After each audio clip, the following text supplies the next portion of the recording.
Okay, so we have solved systems of equations before today. We've solved systems of two lines, of two parabolas, of a parabola and a line. A system is just when you have more than one equation, okay? So today we're going to solve systems of rational equations. So we're going to have two equations. They're both going to have fractions in them. And we're going to solve. So basically what that means is if we were to graph these two equations, what ordered pairs, what values of x would they have in common on the graph, okay? So you could graph to find your answer, or you could do algebra to find your answer. And we're going to do algebra. If you know how to do what we did last class, then this is a piece of cake, okay? It's the same thing. It's just that the problem's not set up for you yet. You have to set up the problem, okay? So, example 1. Consider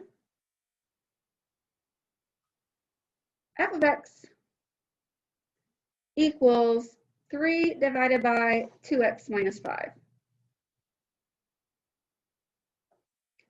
And g of x equals 2 divided by 2x plus 3.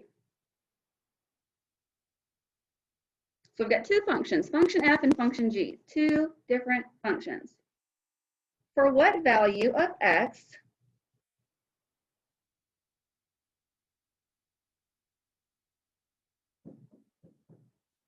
does f of x equal g of x?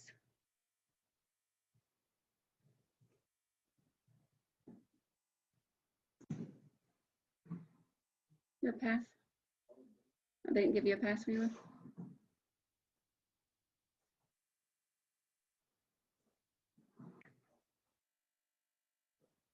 You've just missed the quiz so far, is all we've done. You've just missed the quiz is all we've done so far. Just starting notes. All right, so I have two functions. They want to know when does f of x equal g of x? So any ideas what we're going to do? Anyone? I want to know when they're equal. So I'm going to set function f equal to function g. So I'm going to substitute what function f is equal to on the left side, and I'm going to substitute what function g is equal to on the right side.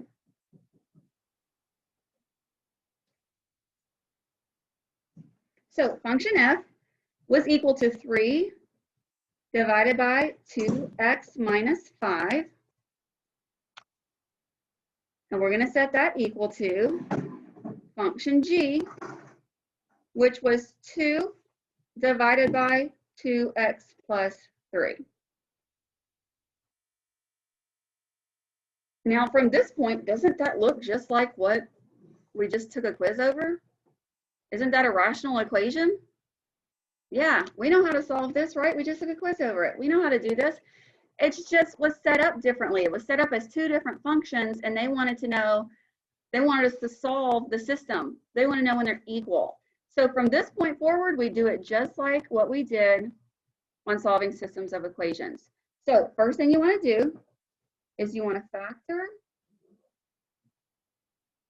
any denominator if possible. Factor any denominator if possible.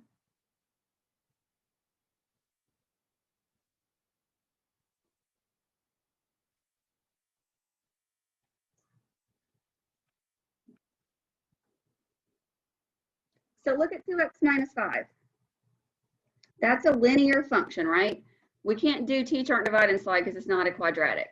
If it's linear, the only thing we could do to factor it is if it had a greatest common factor. Does 2x minus 5 have a greatest common factor besides 1? No. So is it factorable? No.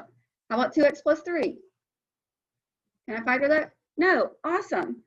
So the next thing we're going to do is we are going to determine the least common denominator. What is the least common denominator? 2x. Is that it? Anyone?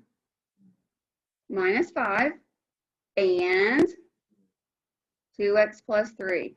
These two, they're binomials, so they go together, even if parentheses aren't around them. So if I just said 2x, well, 2x won't cancel 2x minus 5. If I just said 2x minus 5, well, that won't cancel 2x plus 3.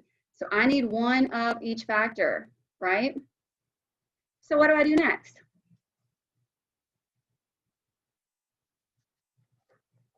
What did we do next in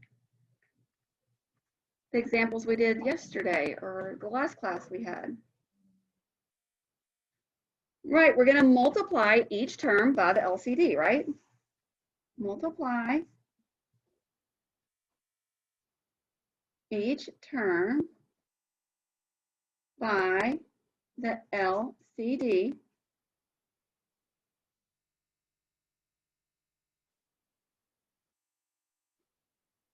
And cancel where you can.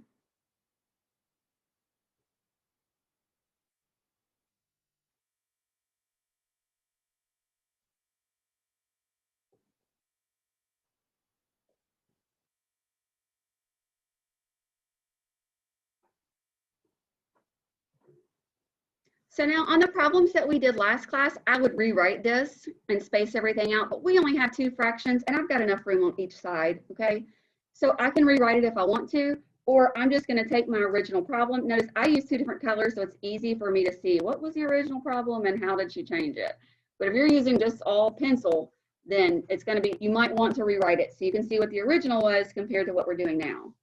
So I'm multiplying each term by 2x minus 5 times 2x plus 3.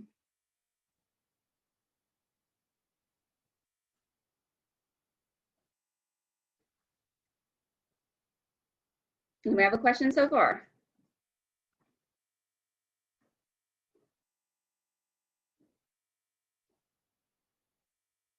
And then I cancel where I can. So what cancels on the left side? 2x minus 5. What about on the right side? 2x plus 3.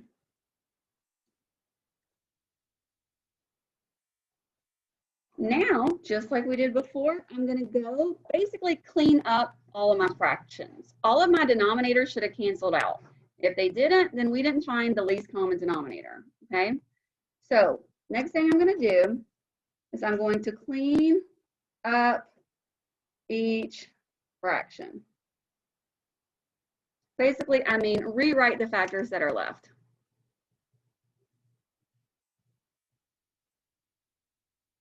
So on the left side, I've got 2 factors. 2x plus 3 is a factor. 3 is a factor. Since I have 2 factors in the same fraction, we got to multiply them together. So since 3 is a monomial, I'm going to put that to the left of the binomial.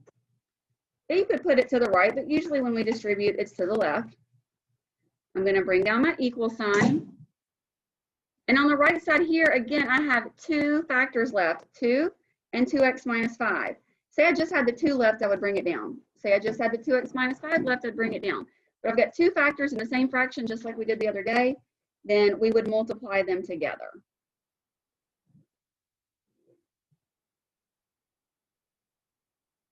This part's going to look different from for every problem. We just have to solve for x. We got to look at the problem, figure out what do we need to do to get x by itself. In this case, what am I going to do first? Distribute on both sides of the equation, right? So 3 times 2x is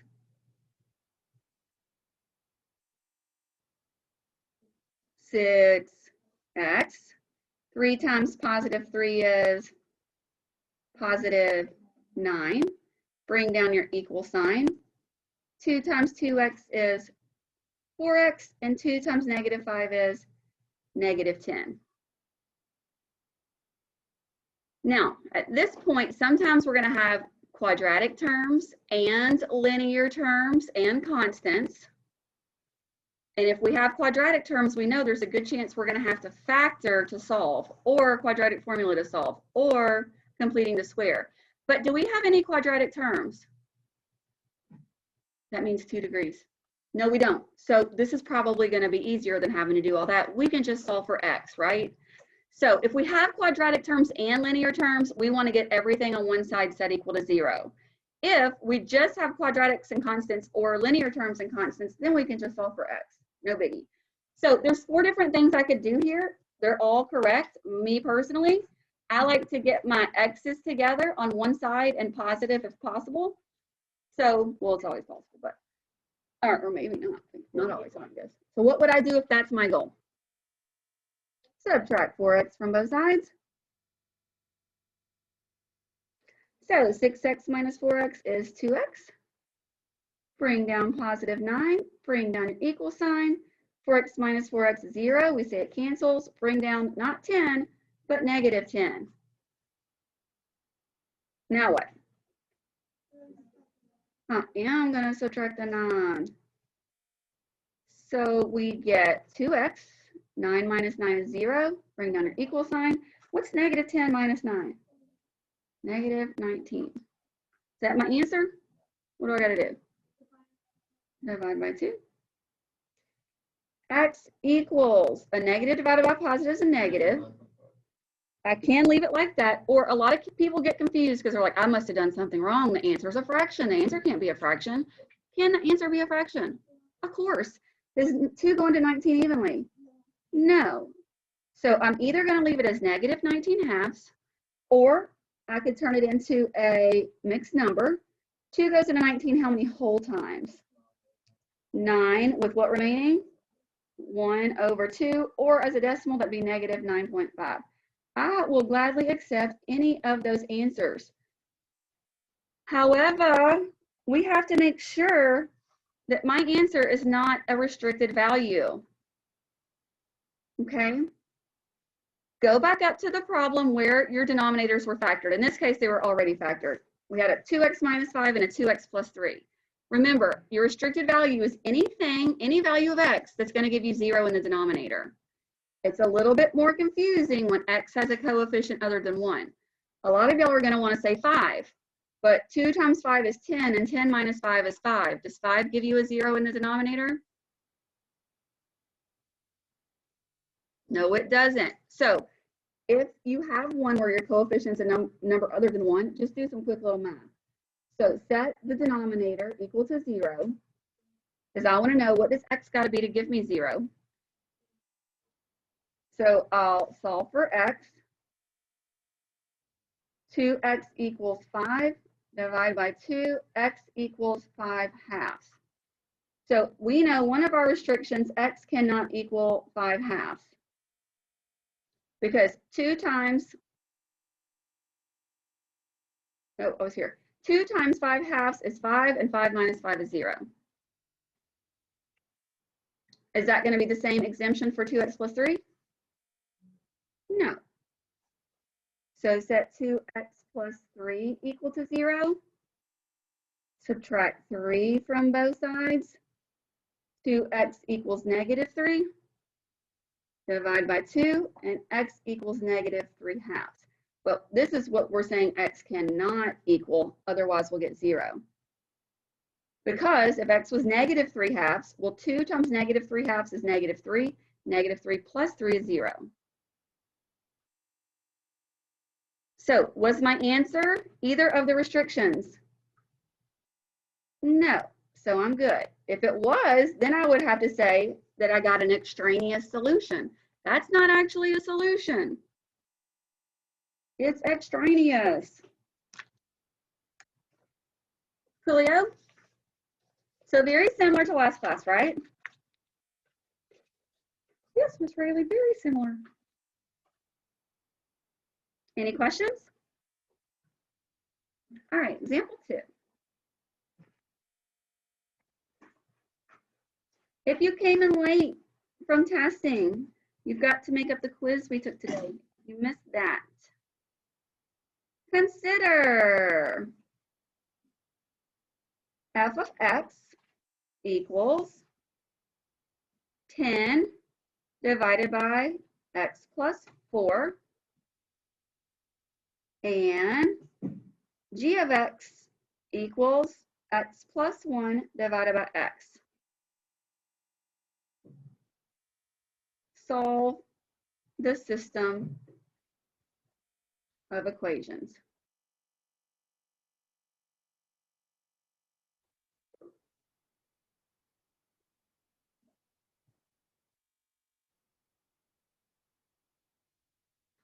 So this one's asking it a little bit different than the last one did. The last one said, for what value of x does f of x equal g of x?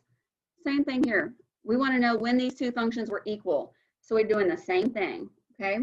So we're going to set f of x equal to g of x. Y'all good with that? Okay, so I'm going to substitute. I'm going to replace function f with 10 divided by x plus 4. No. And I'm going to set that equal to whatever function g was. In this case, x plus 1 divided by x.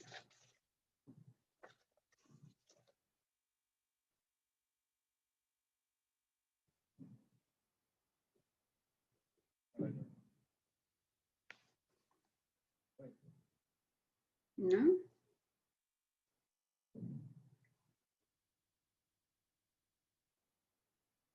Okay, so factor your denominators. I've got an x plus 4. Can I factor that? No. I got an x. Can I factor that? No. Okay, sweet. Now let's just figure out what's our least common denominator. Very good. We need an x plus 4 and we need an x. The x from x plus 4 is not going to cancel this x. X plus 4 only will cancel an x plus 4. Okay? So we need an x and an x plus 4. Now what do? Multiply each term by the LCD. So x times x plus 4 times each term.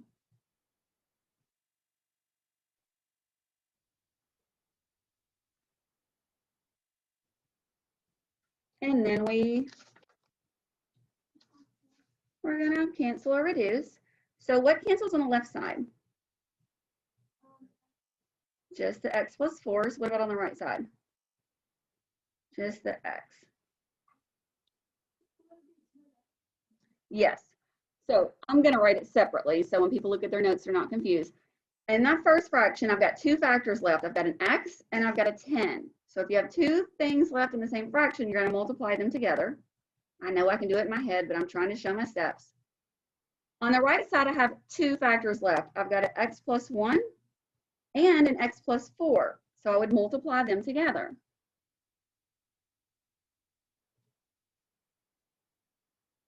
Right on?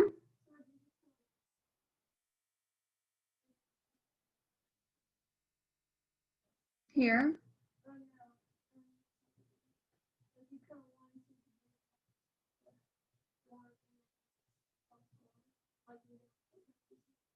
Well, I have to distribute, yeah, the whole thing.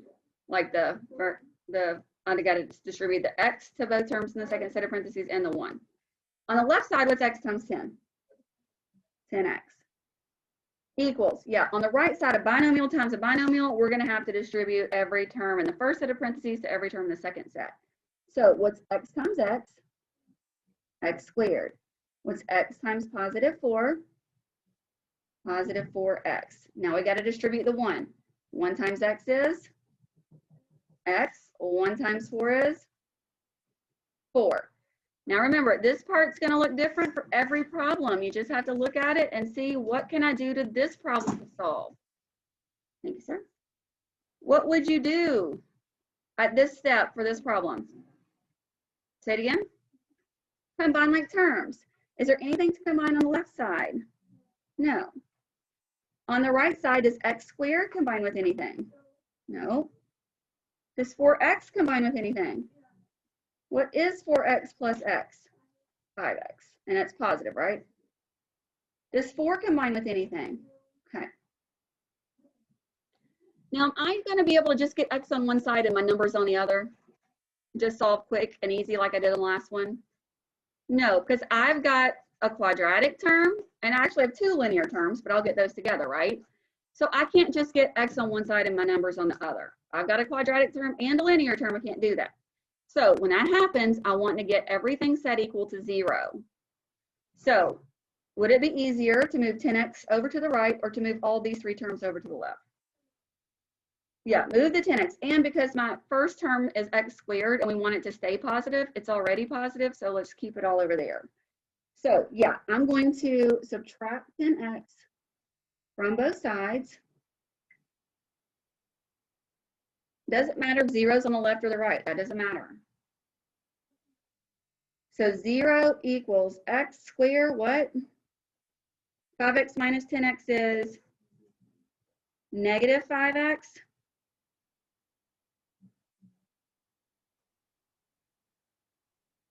Something. Yeah, negative 5x. And then the 4, you bring it down. So we haven't solved to solve a quadratic being 2 squared, or squared, your highest term squared. We can factor, but is everything factorable? No, sadly. We can always solve using the quadratic formula or solve completing the square. But if it's factorable, I'm going to try that first. So let's try and factor it over on the side. Does it have a GCF? Hold up, I'm not there yet. What is A equal to? Positive 1. What's B equal to? And what's C equal to? So we want two numbers that multiply together to give us A times C, which in this case is a positive 4, right? And to add to give us B, which is negative 5. Negative 4 and negative 1, let's see. Negative 4 times negative 1 is positive 4, and negative 1 plus negative 4 is negative 5. Perfect. So it's factorable. So my factors would be x minus 1 and x minus 4. On your quiz today, your rational equations quiz, if the people who messed up, it was because they messed up right here on the T-chart. Their signs were wrong. And if their signs were wrong, it messed the whole entire problem up. So be careful. Your signs have to be the same on both sides to work, okay? A lot of you put the right signs in the T-chart and then the wrong signs in the factors. Be careful about that. Do I need to do the old divide and slide? No. So this will factor to be x minus 1 and x minus 4. So I have factored, but have I solved? No, I haven't. What do we do to solve? Set each factor equal to 0. Once we've factored, then we just set each factor equal to 0 and solve for x. Yeah? I'm not going to say it yet in case we have time for the people in here to take it. Otherwise, I got to do the retake. But, oh no, I didn't grade yours yet, I don't think. So my answers are positive 1 and positive 4. We think unless there's a restricted value. So our restrictions, remember restrictions are the values of x that will give you a 0 in the denominator. Go back up to your problem before we canceled out the denominators. So for x plus 4, what would x have to be to give you a 0 there? Negative 4, because negative 4 plus 4 is 0. So x cannot equal negative 4. What about for this little x by itself? What would x have to be to give me a 0 there?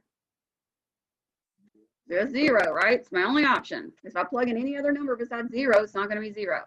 So my restrictions are negative 4 and 0. Is my answer either of those numbers? No, because it's positive 4, but positive 4 won't give me a 0 because 4 plus 4 is 8, or if I plug it in there, it's just a 4. So as long as I did my math correctly, those are my answers. Coolio?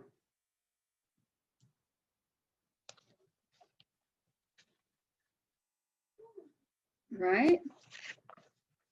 I got 2 more. I'll speed it up a little bit. No questions on this one?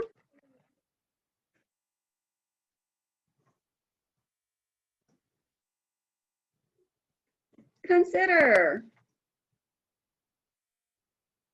g of x equals 36 divided by x squared minus 9, and h of x equals 2x divided by x plus 3. For what value of x?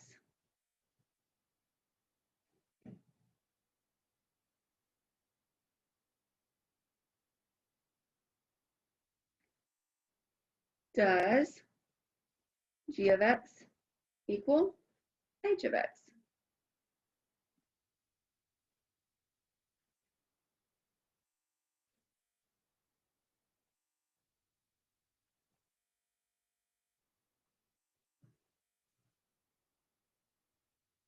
Two different functions. I want to know when they're equal. So I'm just going to set function g equal to function h, and then I'll find out when they're equal. So substitute what function g is equal to. That would be 36 divided by the quantity of x squared minus 9.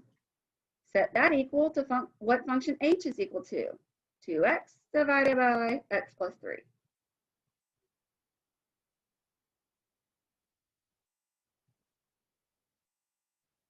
Is x plus 3 factorable? No. Is x squared minus 9 factorable? Yeah. And I don't even need to do this over here, but I will. Is x squared a perfect square? And 9's a perfect square? And there's a minus sign? Isn't that something special we know about? The special kind of quadratic called a difference of not cubes, they're perfect squares. There's an identity for that, just like there's an identity for difference of cubes and sum of cubes. If you can't remember it, do your t-chart. If I was doing my t-chart, what would A equal? 1. What would it B equal? 0. What would C equal? -9, right? So if you were doing your t-chart, that's cool. But if you have a perfect square minus a perfect square, we don't need to do all that. Make 2 sets of parentheses. Put a plus in the middle of one set and a minus in the middle of the other. What's going to be the first term in each set? X, because it's the square root of the first term. What's going to be the second term in each set? 3, because it's the square root of the second term. Just the absolute value, square root of the absolute value of the second term.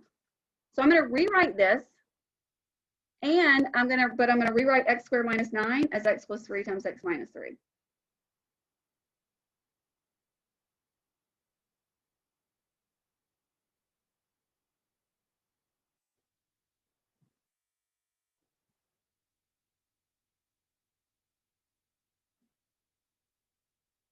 Everybody cool with what I've done so far?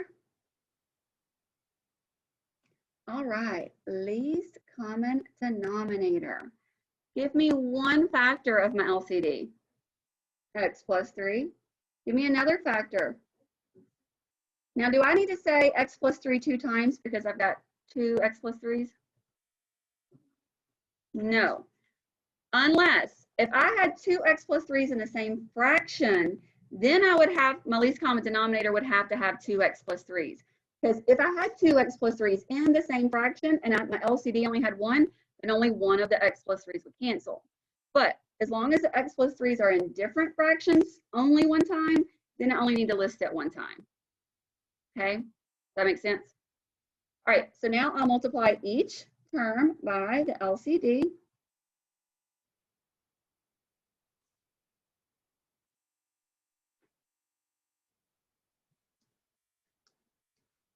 The reason I didn't rewrite the other ones was because their denominators were already factored. There was nothing to factor, but this time they were. So I just rewrote it and spaced it out, right? Now we cancel any factors that we can. On the left side, what's going to cancel? Right? The x plus 3's cancel and x minus 3's cancel. What about on the right side? Just the x plus 3. Now we're going to clean it up. On the left, what do I have left? 36. So there's nothing to multiply that by, right? On the right?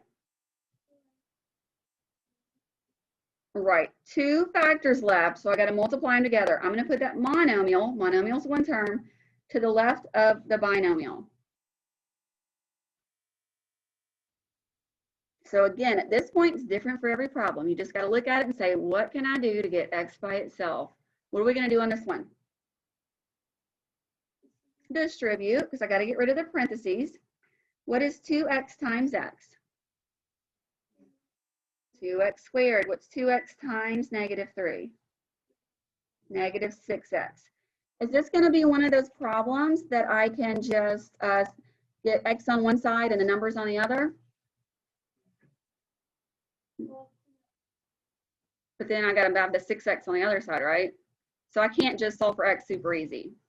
So when I've got a quadratic term, that's 2x squared, and I've got a linear term, that's -6x, both in the same problem, I'm gonna have to do more work. So that's when I get it set equal to 0. I can't just solve for x easy. I gotta solve the quadratic first, okay? Correct.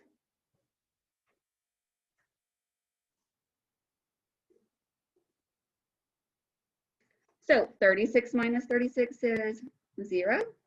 Bring down your equal sign. On the right side, I have 3 terms. Are any of them like terms? No, so I can't combine them, right? So I need to write in standard form. What comes first? 2x squared, and then -6x minus 36.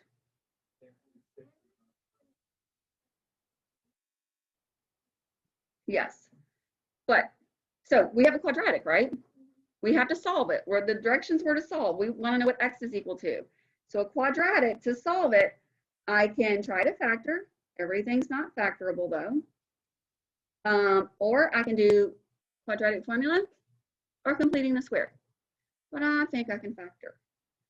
So when we start out factoring, we always look for a greatest common factor. Do we have one? 2. So I need to factor it out. We know how to do that. We factor, or we divide each term by the GCF, and whatever's left is in parentheses. So what is 2x squared divided by 2? X squared. Very good. Now, can I factor further, or am I finished? Yeah, because I still have a quadratic, right? So I still can't solve for x here. I have to, and if this isn't factorable, then I'm going to have to do quadratic formula or completing the square. So now we're not factoring the original anymore. We changed that. We took the GCF out. Now we're factoring what's inside parentheses. So what's inside parentheses? What is A? 1. What is B? -3. What's C? -18. So my T-chart, I need 2 numbers that multiply together to give me A times C, which is -18, and then add together to give me B, which is -3. Both positive? Both negative? -6, +3, let's see. -6 times +3 is -18, and -6 plus 3 is -3. Boom. So my factors are going to be x minus 6 and x plus 3. Do I need to divide and slide? No. A lot of kids are going to divide and slide by 2, but we're not factoring the original. We're factoring what was left after we took out the GCF. So I always look at the A from my T-chart, not the original problem, okay? So my factors are x minus 6 and x plus 3. Is that my answer? No, I haven't solved anything yet, have I? It will be 6 and -3, and how did you get that?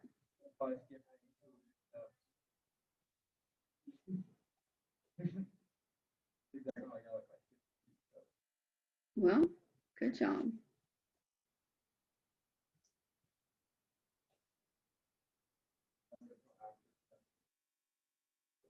So is that what you put as your answer? Would you have gotten it right? Yep, that's your answer. Yeah. Yeah. So you're for sure about that? What's the problem? What's the restriction? Just the -3, right? Because x cannot equal, let's go back up here to factored form. X plus 3, what would x have to be to give me a 0? -3. What about here?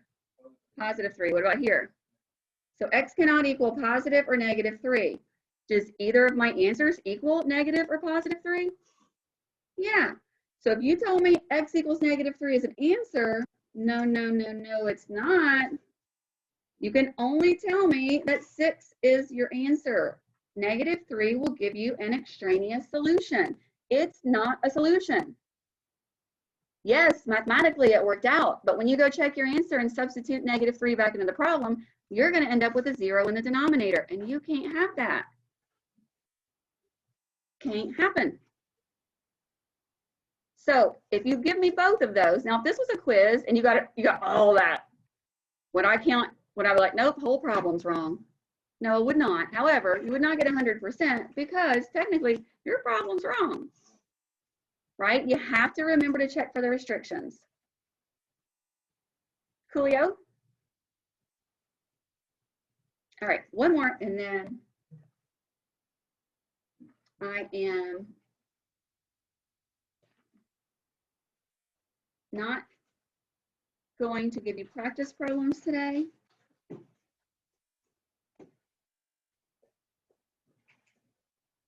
And next class, if there's time, those of you who missed today's quiz or the quiz from last class, you need to be ready to take it. So we're doing the same thing. Consider f of x equals 2x squared minus 10x minus 48 quantity divided by 6r, and g of x equals 24, open parentheses, x minus 3, close parentheses, quantity divided by 36r.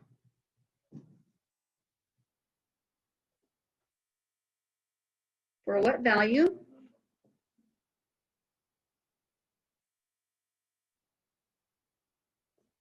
Of x does f of x equal g of x? Does it always have to be a f of x and a g of x? No, I could have a f of r or a h of g or a h of k or a those, whatever the function's called, doesn't matter. So I'm going to set function f equal to function g. Substitute what function f is equal to.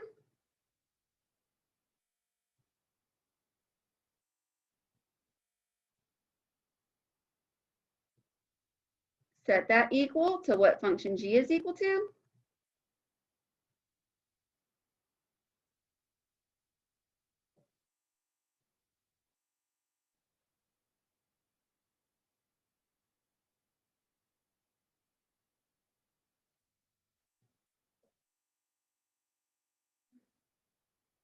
Okay, problems like this confuse kids. When you have monomials and your monomials are different, kids get confused. So listen to me carefully. 6r is a monomial, right? It's just one term. 36r is a monomial. It's just one term. If there's not another term being added or subtracted to it, it's one term. So when we just have monomials, we don't factor those. I could factor 6r, 3 times 2 times r, it would be factored, right? 36r, I can't do it in my head, 2 times 2 times 3 times 3 times r, I think, but not necessary to factor monomials. But it's when you're doing the LCD that you're going to get confused. If this was 6r, if they were both 6r, what's your LCD? Just 6r, right? But they're not. Your least common denominator. Think about canceling, okay? The 6 go into 36 evenly. 6 times, right? So would you think I was crazy if I said your least common denominator was 36r? Because think about it. If you see the word least and you want to pick the smallest number, least common denominator, it means, bless you, the smallest factor they have in common, not factor, the smallest denominator they have in common. So think about it as, what's the smallest number that 6 and 36 would divide into evenly? Will they both divide into 6 evenly? No. Will they both divide into 36 evenly? Yes. So it's the smallest number they'll both divide into evenly. And they both only have one R. So I don't need to put 2 R's because I only need 1 R to cancel each one of them. So if I multiply the left side by 36R and the right side, or I should say each term, if you had more than one term,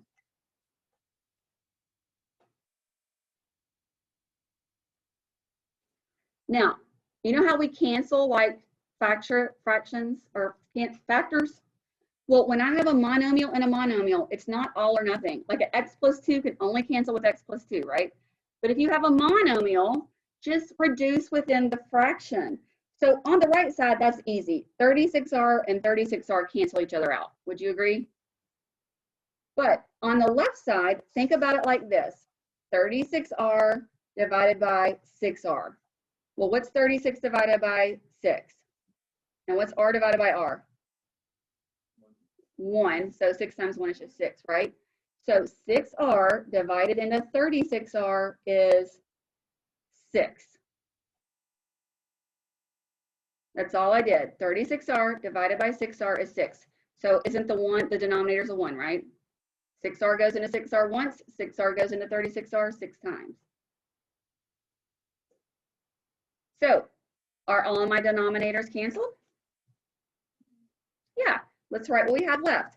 On the left side, we have 2 fractions, or why do I keep saying that? 2 factors, 6 and 2x squared minus 10x minus 48. So I've got to multiply those together.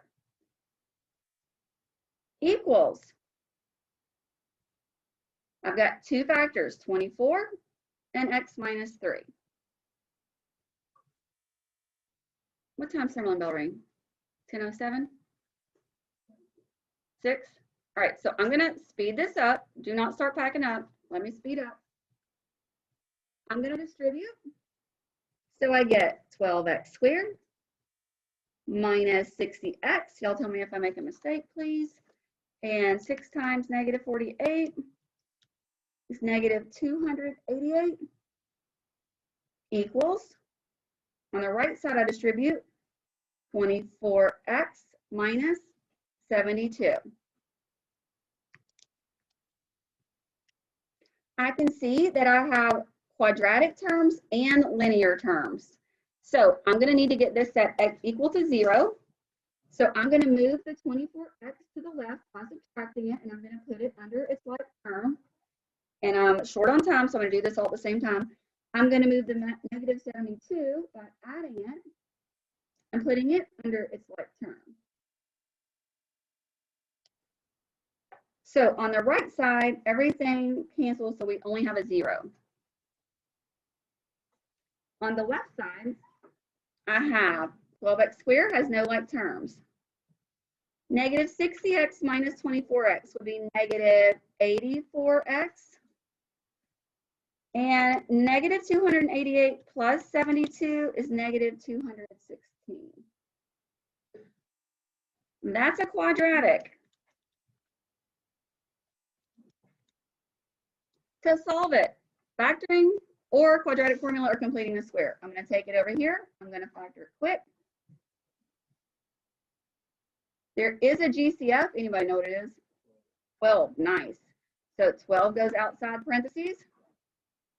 And I'm going to divide each term by 12 to see what's left. 12x squared divided by 12 is x squared. Negative 84x divided by 12 is negative 7x. Negative 216 divided by 12 is negative 18.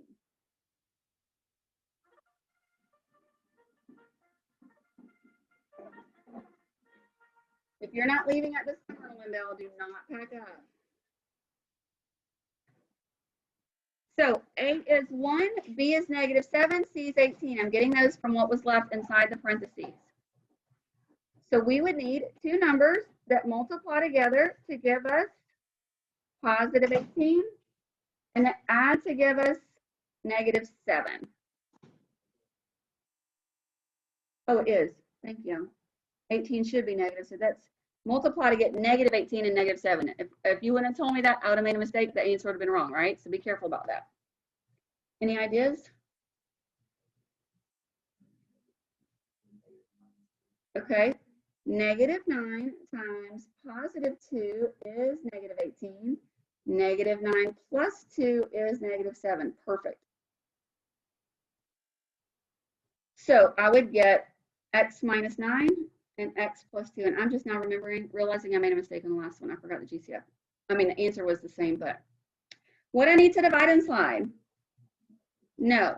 So I forgot to bring down my GCF that goes on the outside. I did forget to bring down the GCF in the last example.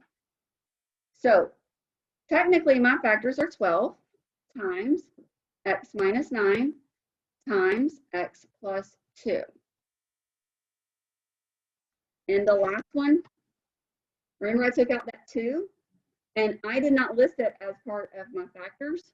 But if I set 2 equal to 0, can 2 equal 0? No, but if that was like an x, x can't equal 0. But, so it didn't affect my answer, but if I was factoring, just factoring. So if I set 12 equal to 0, well, 12 can't equal 0. My answers only come from the factors with variables. So I set each factor equal to 0. 12 can't equal 0. So my answers are 9 and negative 2, unless they're an exemption. In this case, what can x not equal to? 6 times what would give me 0? 0, so x can't be 0. Oh, I called it an R up there. I called it x. 36 times what gives me 0? 0, so x can't equal 0. Are either of my solutions 0? Nope, so I'm good. Coolio? So no practice problems tonight. If you missed any quizzes, be prepared to take them next class in case we have time. And if you owe me any work, please get that in.